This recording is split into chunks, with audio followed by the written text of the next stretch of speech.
नमस्कार। अगर आप एक इन्वेस्टर हैं और आप धोलेरा स्मार्ट सिटी में इन्वेस्टमेंट करने की सोच रहे हैं तो यकीन मानिए इस वीडियो को देखने के बाद आपको आपके इन्वेस्टमेंट में किसी और की मदद की जरूरत ही नहीं पड़ेगी, क्योंकि यह वीडियो आपको हर एक वो जानकारी देने जा रहा है जिसकी आपको जरूरत है धोलेरा में इन्वेस्टमेंट को लेकर। देखिए, जब आप धोलेरा में इन्वेस्टमेंट करने की सोचते हैं या फिर आप सोशल मीडिया प्लेटफॉर्म पर या फिर गूगल पर अपना टाइप करके देखते हैं कि धोलेरा में कौन कौन से ऑप्शंस हैं, या फिर आप यूट्यूब के थ्रू किसी से कॉन्टेक्ट करते हैं तो आपको ज्यादातर दो ऑप्शंस दिए जाते हैं। पहला ऑप्शन दिया जाता है कि आप धोलेरा के अंदर इन्वेस्टमेंट करें और दूसरा ऑप्शन आपको मिलता है कि आप धोलेरा के बाहर इन्वेस्टमेंट करें।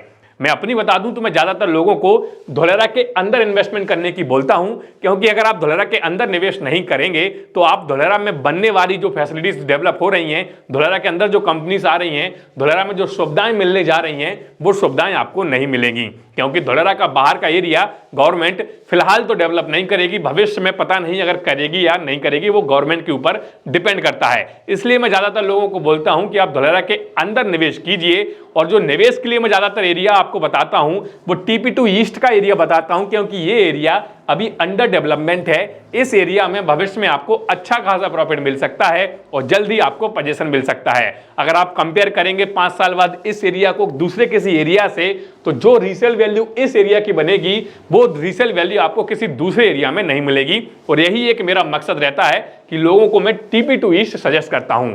और ज्यादातर लोग जब मुझसे इंसिस्ट करते हैं कि सर हमें धोलेरा के बाहर निवेश करना है, हमारे पास उतना बजट नहीं है, तो ज्यादातर मैं उनको सजेस्ट करता हूं कि आप एयरपोर्ट के पास में देख लो या तो एक्सप्रेसवे से लगे हुए एरिया में देख लो, क्योंकि इन दोनों चीजों की वजह से हो सकता है भविष्य में आपको थोड़ा बहुत प्रॉफिट हो जाए, लेकिन उतना प्रॉफिट तो नहीं होगा जितना धोलेरा के अंदर होगा। इसलिए मैं ज्यादातर लोगों को अंदर की सलाह देता हूं, बाकी बाहर के लिए एयरपोर्ट और एक्सप्रेसवे से लगा हुआ एरिया। ये तो पहली चीज हो गई। दूसरी चीज आपको बता दूं कि धोलेरा मात्र 22 गांव से मिलकर बना हुआ है, इसमें कोई सा भी 23वां गांव नहीं मिला हुआ है।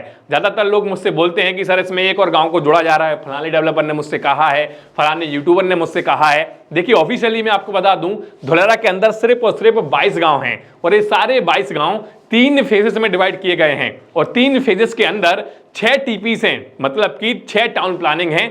फेज 1 के अंदर TP1 और TP2, फेज 2 के अंदर TP3 और TP4, फेज 3 के अंदर TP5 और TP6। इसके अलावा ना तो कोई 7वां TP है, ना तो कोई 23वां गांव, तो वो आप भूल जाइए। 22 गांव ही हैं, इतना आप दिमाग में सेट रखिए। और 22 गांव की लिस्ट मैं आपको नीचे डिस्क्रिप्शन में दे दूंगा, आप देख सकते हैं कि कौन कौन सा गांव धोलेरा के अंदर आता है।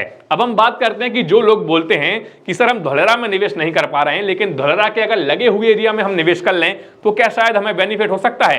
मैं आपको बता दूं कि अगर धोलेरा से लगा हुआ कोई गांव है, मतलब धोलेरा के जो 22 गांव हैं उनसे लगा हुआ कोई गांव है, अगर वो इतना अच्छा होता, इतनी अच्छी उसकी लोकेशन होती, अगर उसमें कोई खराबी नहीं होती, तो गवर्नमेंट उसको जरूर इंक्लूड करती। उसकी वजह मैं आपको बता देता हूं। जैसे मैं आपको बताता हूं, ये देखिए, ये एक ब्लैंक एरिया आपको दिख रहा होगा, यहां तक धोलेरा है, शायद आपको नहीं दिख पा रहा है कैमरे में, और यहां तक धोलेरा है, लेकिन बीच में ये स्पेस छूटा हुआ है। अब आप सोचिए ये स्पेस क्यों छोड़ा गया है। कुछ तो वजह रही होगी कि गवर्नमेंट ने स्पेस छोड़ा, नहीं तो इस पूरे पॉइंट को इस पॉइंट से मिला देते तो धोलेरा का जो एरिया है वो एकदम फ्लैट हो जाता, बीच में ये कर्व नहीं आता। लेकिन ये एरिया छोड़ना पड़ा, इसके पीछे की वजह भी कुछ ना कुछ जरूर रही होगी, जो कि आपको ग्राउंड पर जाके पता लग सकती है।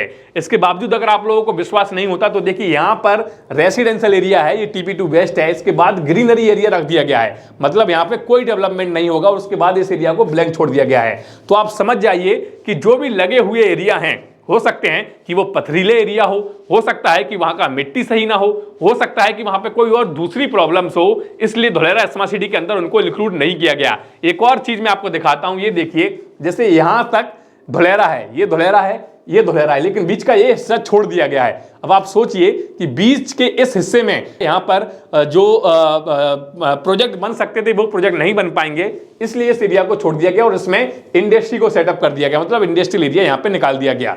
तो ये एरिया सही है, ये एरिया सही है, लेकिन यहां के बाद का एरिया जो गवर्नमेंट ने ब्लैंक छोड़ा है उसमें कुछ ना कुछ तो खराबी रही होगी, तभी तो धोलेरा का मैप जो है वो कर्व में है। सिर्फ यहीं पे नहीं, आप कहीं और भी देखेंगे, जैसे ये देखिए, ये वाला एरिया है, ये पूरा गोगला गांव है, और बीच में ये एरिया छूटा हुआ है, बाकी कवर किया गया। तो बीच के इस एरिया में जरूर कोई ना कोई दिक्कतें रही होंगी, तभी तो गवर्नमेंट ने छोड़ा है। और अगर आप इसी लगे हुए एरिया से इन्वेस्टमेंट करेंगे, इसी एरिया में निवेश करेंगे, तो पहले आप सारा रिसर्च कर लीजिएगा, उसके बाद आप धुलेरा के बाहर लगे हुए एरिया में निवेश कीजिएगा, वरना मेरी सलाह आपको धुलेरा के अंदर निवेश करने की हमेशा से रहेगी।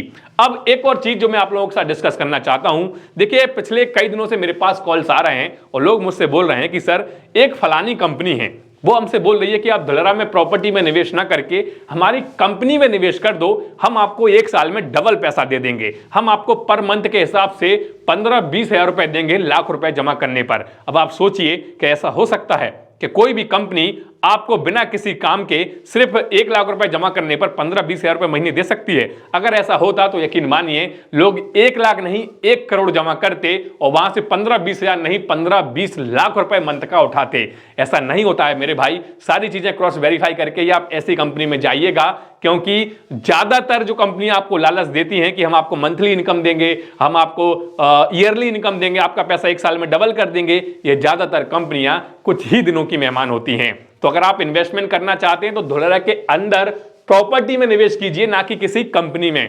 अपना एक प्लॉट बुक कीजिए, प्लॉट की किस्त भरिए या फिर पूरा पेमेंट देके उसकी रजिस्ट्री करवाइए प्रॉपर डॉक्यूमेंटेशन के साथ। यही एक सही तरीका है धुलेरा में इन्वेस्टमेंट करने का, इसके अलावा दूसरा कोई तरीका नहीं है।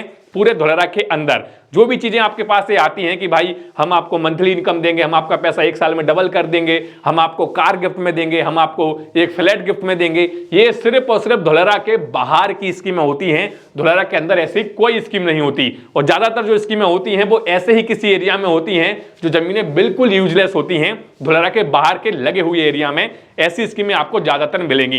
तो अगर आप कोई भी ऐसा इन्वेस्टमेंट कर रहे हैं, सारा सोच समझ के, सारा अपना पैसा जो आप डाल रहे हैं वो देखभाल के ही डालिएगा। बार बार बोल रहा हूं कि धुलेरा जो है वो एक गोल्डन अपॉर्चुनिटी है।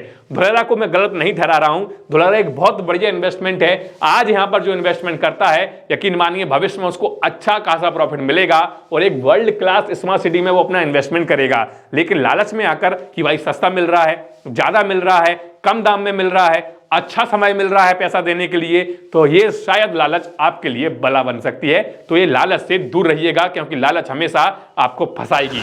इन फैक्ट्स के बाद एक और फैक्ट मैं आपको बताना चाहता हूं कि धुलेरा का जो एयरपोर्ट है, जो इंटरनेशनल एयरपोर्ट है, वो धुलेरा के बाहर बन रहा है। ज्यादातर लोग मुझसे कॉल करके बोलते हैं कि सर एक फलानी कंपनी है, वो बोल रही है धुलेरा स्मार्ट सिटी के अंदर बन रहा है और आप यहाँ पे धुलेरा के पास में 5-7 लाख में प्लॉट ले सकते हैं, आपको अच्छा खासा प्रॉफिट मिलेगा। देखिए प्लॉट आप धुलेरा के एयरपोर्ट के आसपास ले सकते हैं, उसमें बुराई नहीं है, लेकिन एयरपोर्ट आप एक बात ध्यान में रखिएगा कि स्मार्ट सिटी के बाहर बन रहा है, अंदर नहीं बन रहा है। देखिए मैं आपको पॉइंट आउट करके बता रहा हूं, मैप में क्लियरली दिखा रहा हूं, यहां तक धुलेरा है और धुलेरा के बाहर एयरपोर्ट है। अब कई सारे लोग बोलेंगे कि धुलेरा स्मार्ट सिटी इतना बड़ा है तो एयरपोर्ट बाहर बनाने की क्या जरूरत थी। आपको बता दूं कि एक एयरपोर्ट को बनाने में थोड़ी मोड़ी जमीन की जरूरत नहीं होती, और इसके बाद धुलेरा के अंदर उतनी जमीन तो थी कि वो एयरपोर्ट बना सकते थे, लेकिन एयरपोर्ट की वजह से थोड़ा बहुत पॉल्यूशन भी होता है। क्योंकि धुलेरा स्मार्ट सिटी एक पॉल्यूशन फ्री सिटी है, इसलिए एयरपोर्ट को धुलेरा के बाहर बनाया गया, जो कि धुलेरा स्मार्ट सिटी से लगभग 15 से 16 किलोमीटर की दूरी पर बनके तैयार हो रहा है। आपकी जानकारी के लिए बता दूं, लेटेस्ट अपडेट शायद आप लोगों को पता भी होगा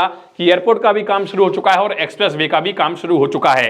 ये सारी चीजें जो है वो आज ग्राउंड लेवल पे आप धुलेरा में देख सकते हैं जाकर। एक बार फिर से बोल देता हूं ताकि आप लोगों को कंफ्यूजन ना हो कि धुलेरा के बाहर अगर आप इन्वेस्टमेंट कर रहे हैं तो आप अपनी जिम्मेदारी पर सोच समझ के कीजिएगा, बल्कि अगर आप धुलेरा के अंदर करेंगे तो शायद आपको अच्छे खासे बेनिफिट हो सकते हैं। तो ये कुछ चीजें थी जो मैं आप लोगों के साथ शेयर करना चाहता था। उम्मीद है कि ये सारी चीजें आपके काम की होंगी, और आप जब इन्वेस्टमेंट करोगे तो इन सारी चीजों को अपने दिमाग में रखोगे और सारा वेरिफिकेशन करके ही अपना इन्वेस्टमेंट करोगे।